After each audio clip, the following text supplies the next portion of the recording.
se simte nedreptățit, imaginea, fantezia îi va face dreptate. Vedeți, eul fals a venit și a început să se formeze atunci când resursele eului adevărat n-au făcut față realității. Niciun copil nu-i face față părintelui. Niciunul.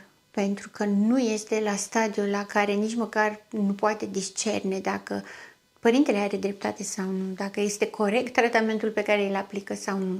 Nu are, ci pur și simplu le trăiește. Dar le trăiește în realitate, iar realitatea ajunge să fie prea dureroasă.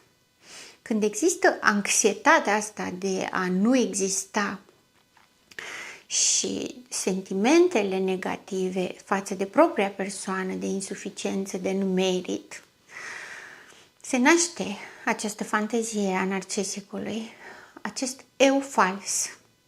Este creată o identitate întreagă care poate să facă față la ceea ce îi se întâmplă. Eul real este perceput ca fiind slab, incapabil, neputincios. Nu mai contează că în realitate chiar era neputincios și n-avea instrumente să corecteze situația, dar îl pedepsește și îl consideră că este greșit.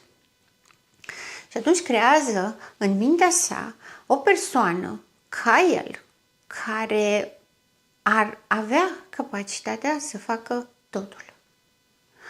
Ar avea puterea să fie important, să fie strălucitor, să-l admire.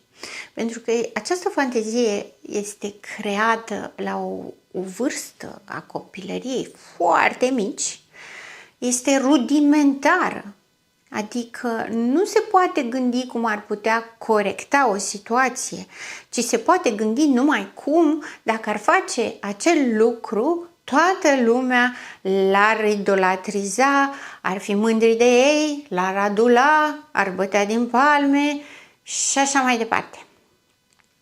Această imagine a propriei sale identități care se creează în mintea lui devine reală în locul eului real.